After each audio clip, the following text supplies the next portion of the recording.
Bonjour Fabio, ça fait 12 ans que tu es à la tête de Hot Massage Gay. C'est une appellation un peu volontairement assez accrocheuse, hein, c'est une façon de se faire repérer sur internet via les mots-clés comme ça. Mais en fait, c'est une activité très sérieuse et donc c'est le Tantra Tao. C'est pour ça que je veux absolument se rencontrer et que tu puisses nous en parler.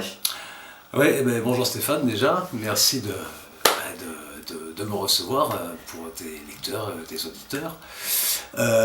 Hot Massage Gay, comme tu l'as dit, une appellation accrocheuse. En fait, ça trace tout de suite le cadre, ce dont il s'agit. On a parlé de Hot Massage Gay, on parle de Tantra Tao. Le Tantra Tao, qu'est-ce que c'est? C'est le culte de la sexualité à un rang divin. Je vais le dire comme ça pour aller très vite et pour résumer. Hot Massage Gay, c'est ce culte de la sensualité, c'est-à-dire aussi de la sexualité, à destination quand même d'un public masculin, d'où l'appellation gay. Après tu parlais de mots-clés internet, c'est simplement une question de porte d'entrée. Les gens généralement recherchent un massage et un massage gay, et donc c'est par cette porte d'entrée que je les invite à venir me voir. Et Hot Massage Gay, c'est effectivement, pour dire de manière accrocheuse, c'est un massage gay mais qui parle quand même de sexualité. Voilà. Mais le massage Tantra Tao, c'est quelque chose de sérieux. C'est absolument sérieux. Enfin, sérieux. L'une des règles fondamentales du Tao, c'est de jamais se prendre au sérieux, hein, justement, pour le coup, mais c'est très sérieux dans le sens où c'est très profond, c'est une vraie démarche de développement personnel. Si je dis élever la sexualité à un rang divin, ce que je disais à un instant, c'est-à-dire en fait arriver à faire en sorte que la sexualité ne soit plus seulement de la sexualité, mais soit quelque chose qui permette de grandir, qui permette de faire développer sa spiritualité. La sexualité, la base, c'est de l'énergie sexuelle, et tout le principe du Tantra Tao, qui a des millénaires d'âge, c'est de développer cette énergie sexuelle, puisque c'est la première forme d'énergie, de développer cette forme d'énergie sexuelle pour qu'elle alimente toutes les autres énergies, dont l'énergie spirituelle. Le but, en fait, il est spirituel. Et le but est aussi d'atteindre le fameux orgasme sublime. Alors ouais. Chacun son niveau, est-ce que tu peux nous en parler? L'orgasme sublime, c'est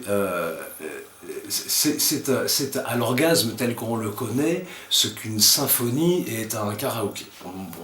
Je pourrais le dire comme ça un peu. Okay. C'est-à-dire que l'orgasme sublime, ça va être ce moment de connexion, de sensation de connexion, qu'on appelle aussi le moment de l'état de petite mort, hein, ce moment de connexion, non seulement avec soi-même et avec l'autre, mais aussi avec le tout. C'est un moment qui est un moment où on a tellement grandi que c'est une forme d'explosion. Alors, l'orgasme sublime, à quel niveau c'est ? Personne ne le sait exactement, chacun son orgasme sublime, mais c'est vrai que voilà, mes séances et ma pratique du Tantra Tao a pour but d'amener les gens sur cette voie, qui est le but ultime d'ailleurs du Tantra Tao, c'est connaître ce moment de béatitude, on peut le dire comme ça, par le biais de la sexualité. Voilà. Et toi, tu as suivi un parcours particulier? Comment il y a des techniques? Comment ça s'est passé? Alors oui, il y a bien sûr des techniques, il n'y a pas que des techniques, il y a beaucoup de philosophie, beaucoup de psychologie là-dedans, c'est pas quelque chose qui s'invente comme ça, mais en même temps, c'est un art. Avant toute chose, c'est un art. C'est exactement comme la musique. Si tu veux être un bon musicien, tu as intérêt à posséder quelques techniques musicales qui vont te permettre de réaliser ta création, mais le fondement, c'est pas la technique, c'est ton âme de musicien. Et donc moi, c'est ce que j'amène, c'est mon âme à travers cela, et puisque tu me demandes quel est mon parcours, j'ai envie de te dire, c'est carrément ça, un parcours de vie, parce qu'il n'y a pas que des techniques de massage là-dedans. Il y a d'abord et avant tout guider l'autre, et guider l'autre, c'est quoi? C'est développer l'empathie. L'empathie, le fait de se mettre à la place de l'autre. Et ça, c'est un parcours de vie qui le permet. Alors moi, mon parcours, il est fait de psychologie, il est fait de relations humaines, dans de nombreuses activités d'ailleurs, mais il a toujours été basé sur guider, accompagner l'autre. Et ma vie a fait que j'ai choisi de rassembler toutes mes compétences, toutes mes connaissances en matière de relations humaines pour mettre ça au service spécifique de l'élévation de la sexualité. Voilà, c'est ça. Et après, bien sûr, avec des techniques, avec des tas de choses qui permettent de... Et tu as également suivi le travail de certains maîtres Oui. Alors, je dirais quand même, ce qui est le plus important, c'est plus sur un plan philosophique qu'autre chose, parce que tout ça, ça se fonde sur une philosophie qui est la philosophie du Tao, Tantra Tao. Tao, c'est la philosophie de base, c'est la philosophie la plus ancienne qu'on connaisse, d'ailleurs, au monde. On situe ses origines à peu près à 14 000 ans d'âge, c'est pas rien. À l'époque, on faisait cuire le mammouth dans les cavernes, il y avait... En Chine, ça, c'était... Oui, le berceau, alors la Chine, alors il y a 14 000 ans, la Chine n'était pas ce qu'elle est aujourd'hui, et en tout cas, c'est à cet endroit qui a constitué petit à petit l'Empire de Chine, et c'est vrai que le berceau, c'est la Chine, parce que c'est l'Empire de Chine de l'époque, hein, donc il y a quand même des millénaires, et l'empereur, en l'occurrence de la dynastie Ming, qui a décidé de propager, de faire un mode de gouvernance, un mode d'élévation de la société en utilisant le Tao. Donc le berceau, c'est la Chine, et en réalité, ça a créé toute la culture d'Extrême-Orient, et ça a donné des choses qui peuvent sembler aussi variées, aussi diverses que la médecine chinoise traditionnelle, dont 90% des actes sont d'ordre sexuel en réalité, mais ça a donné aussi toutes les sciences d'Extrême-Orient, ça a donné les arts martiaux, ça a donné ensuite en Inde le tantrisme, le tantra en fait, le tantra étant la déclinaison spécifique du volet sexuel du Tao. Voilà. Alors, finalement, qui vient te rencontrer et qui fait appel donc à ce type de massage? Ah, j'ai envie de dire tout le monde. Pourquoi pas? Oh, quand même. Quoique, il y a des femmes aussi de temps en temps, mais enfin ça reste quand même... Mais il y en a qui doivent être freinés parce qu'ils sont pudiques, parce qu'ils sont en couple, ils se disent quand on est en couple on peut pas venir. Alors, il y a plusieurs types. Est-ce qu'il y a... Il y a deux choses. D'abord, chacun son histoire et sa motivation, son envie.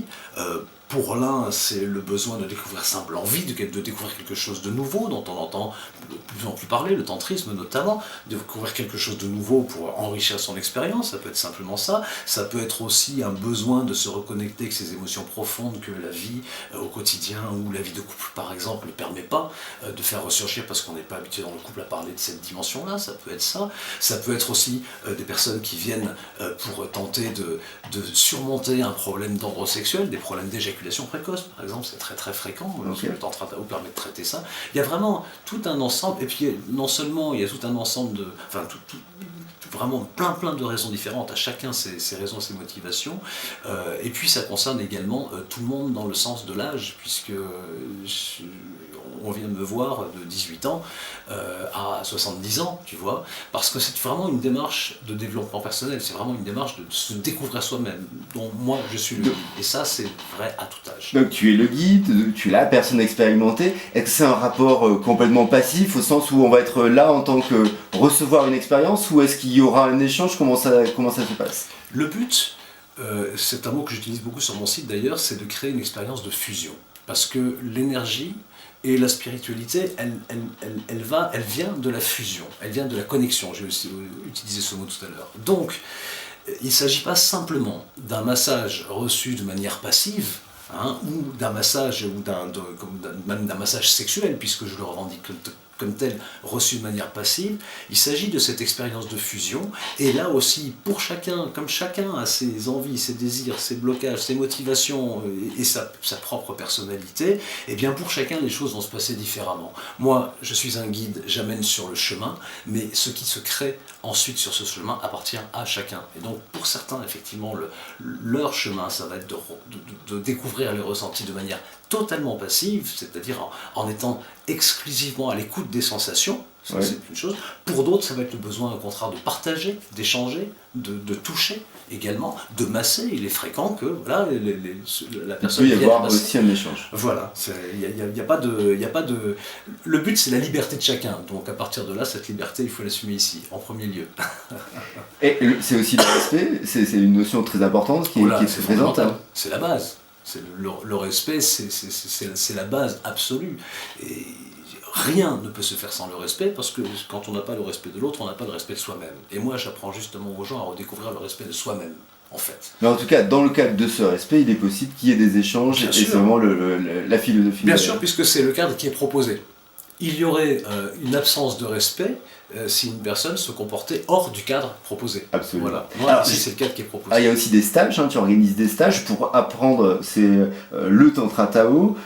Ça peut changer notre sexualité ? Ah oui, totalement, je le pense. En tout cas, changer la sexualité. Je ne voudrais pas laisser entendre que la sexualité des gens doit être changée. La sexualité des gens peut être embellie. C'est surtout ça, magnifiée. Voilà, c'est une expérience de magnificence en réalité de la sexualité, qui consiste à passer de la sexualité à la beauté de la sexualité, c'est ça en fait, et au bonheur, à la notion d'être heureux en fait, voilà, de toucher le bonheur. Et les stages, comme les séances personnelles, mais dans un tout autre cadre, puisque là en l'occurrence dans le stage, ce n'est pas moi qui vais amener chacun indépendamment sur son chemin, ça c'est le cas des séances privées. Dans le stage, eh bien, j'apprends aux gens à créer une connexion entre eux, c'est le sens de la fusion. Alors bien sûr c'est un stage de massage Tantra Tao, donc c'est de la technique de massage, oui. quand même. Donc quels sont les moyens de développer cette énergie sexuelle, hein, comment parvenir à développer ces points d'érotisation extrême et atteindre l'orgasme sublime. Mais au-delà de ça, ce que j'enseigne, c'est le sens de la fusion, le sens de la connexion profonde. C'est vraiment, c'est ce que je disais pour reboucler avec le tout début, c'est vraiment la sexualité à un rang divin. C'est à ça que j'amène les gens. Au cours de ces stages, donc il y a des contacts, est-ce que justement les gens arrivent à dépasser un tout petit peu la notion de pas choisir son partenaire, peut-être se sentir moche, avoir du mal à se déshabiller. En fait, comment ça se passe? Là, tu mets le doigt sur la grande inquiétude de départ de tout le monde dans un contexte comme celui-ci, qui est un contexte quand même peu courant, hein, un stage où tout le monde va être nu et où on va développer de la sexualité et de la connaissance sur soi-même par le biais de la sexualité. Évidemment, ça alerte sur deux types de questions, c'est qui sont les autres, hein, et puis qu'est-ce que je vaux par rapport à mon apparence personnelle. Ça, c'est les deux grandes inquiétudes au départ, et les gens à chaque fois m'écrivent par mail avant ça pour me poser ces questions-là. Donc moi j'ai fait des vidéos pour répondre ça sous forme d'interview, mais c'est vrai que c'est normal que ce soit les deux premières inquiétudes. Maintenant, c'est mon rôle pédagogique que de faire en sorte de prendre, moi je prends les gens comme ils sont, donc je les prends avec leurs inquiétudes, mais j'ai les outils et le cadre et l'accompagnement pour que ces inquiétudes volent en éclats en réalité dès le départ. Ça passe par des jeux, ça passe beaucoup par le jeu, effectivement. Le Tao, c'est une philosophie qui considère qu'il ne faut surtout pas se prendre au sérieux. L'énergie s'abîme dans la sériosité. L'énergie s'ouvre dans la joie et dans le plaisir. Donc autant y aller, profitons-en. Donc c'est du jeu, mais c'est du jeu mûrement mené, on va dire, pour faire en sorte que ce soit un vrai développement personnel. Donc oui, ça passe par des jeux. Un petit exemple, par exemple, on utilise beaucoup la piscine au départ, parce que la piscine c'est un moyen de changer complètement de repères corporels, de repères kinesthésiques et de repères à l'autre. Et il y a des jeux par exemple dans lesquels on va se laisser toucher et porter dans la piscine par des personnes qu'on ne voit pas et donc on ne sait pas par qui. Et ça c'est fait pour casser les barrières justement de qui est en face de moi et pour accepter de recevoir ça. Et donc en général ça se passe plutôt bien, les gens se décoincent rapidement et ça fait des stages sur les gens reviennent également à ces stages? Les gens reviennent à ces stages bien entendu, les gens sortent de ces stages avec des étoiles plein les yeux, c'est une expérience de bonheur quand même que j'invite les gens à suivre, une vraie expérience de bonheur qui va jouer forcément sur leur développement personnel, donc sur la suite de leur vie sexuelle, mais pas seulement, de leur rapport à l'autre, de leur confiance en eux aussi, ça, en réalité par le biais du développement de l'énergie sexuelle, on touche à tous les fondamentaux de l'être humain. Et au cours de ces stages, c'est exactement ce qui se passe. Donc oui, les gens reviennent. Et d'ailleurs, ça m'a obligé, j'ai mis en place ces stages en début 2014. Il y avait un stage qui était programmé et il y a eu tellement de répondants qu'on a organisé instantanément tous les 2 mois un stage qui était rempli 2 mois à l'avance. Okay. Voilà. Merci beaucoup en tout cas Fabio de cette découverte. Donc il y a beaucoup plus d'informations sur le site internet, notamment concernant le déroulement, les conditions. Il y a aussi un blog sur lequel tu abordes pas mal de sujets, ouais. C'est vraiment très intéressant. Et puis voilà, grâce à toi, merci. Nous voici en route pour l'orgasme sublime. Eh bien écoute, ravi. Merci Fabio. Au revoir.